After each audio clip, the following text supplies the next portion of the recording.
In Bangladesh, more than 4.1 million people are employed making clothes, mostly women.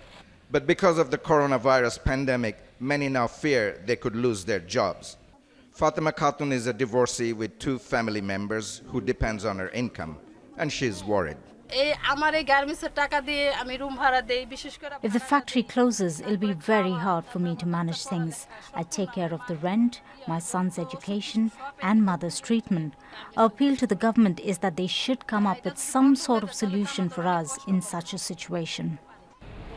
The finance minister says Bangladesh could lose 1.1% of its GDP during the outbreak. In the industrial area of Dhaka, you can sense anxiety and alarm. The streets are empty and many of the factories have closed their doors, uncertain as to what is to come next. Industry leaders say the situation could worsen. Out of the 4,200, only 880 factories have so far reported losses of $2.94 billion. So you can well imagine the impact. We'll be stuck with the goods. There will be no payment. We have no certainty, no assurance from any buyer that they're going to be taking it. And also, all our liability for our fabric and accessory, everything's piling up as well. So the immediate impact is basically the workers' lives. The Garment Manufacturers and Exporters has urged its members to consider shutting their factories to limit the spread of the coronavirus. But those who plan to make personal protective gear to fight the pandemic can remain open, ensuring workers stay safe. We feel that as long as they are in the factory, they are safe. Our factories are maintaining safety in all aspects. Before entering, everyone has to go through all hygienic procedures of hand washing, etc. Economists and business experts say the government must allocate funds to help those who become jobless, especially if they are on low incomes. Prime Minister Sheikh Hasina has announced plans for a stimulus package of $589 million for the industry to overcome the fallout. But for those who live from one paycheck to another, that seems to offer little immediate relief.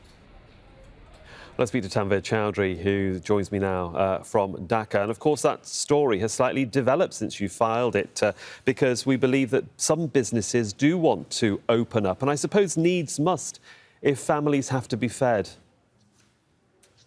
Indeed, but unfortunately, now the industry leaders are saying that the actual hit could be as high as $6 billion if this continues. Now, the country has been blocked down since about a week now, and it's been extended till April 9th.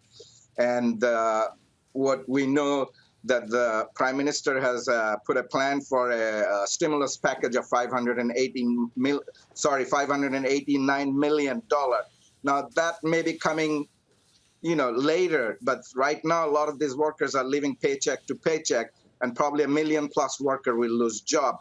What the industry and the government is saying is that you can stay open if you have order, otherwise you should shut it down. There are a handful of industries that are actually still maintaining the factories open because they're making masks and protective gears, handing them out free to the healthcare workers and the poor segment of the society. But it's probably going to prolong here in Bangladesh, and the extended holiday, what the government is saying, rather than a blockade, has been enforced by the army and the police. The streets are empty. Most of the businesses are closed, only except for the essential services.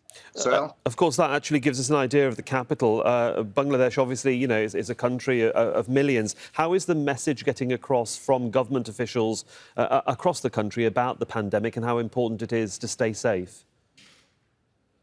Well, there have been a lot of public service messages, including to media, as well as, government health workers, the military, the police. Now, you have to realize this is a country of 160 million people, one of the most densely populated country in the world. And out of that, only 1,600 people have been tested so far, which is dismally low. Critics and media are saying that the actual figure could be much higher.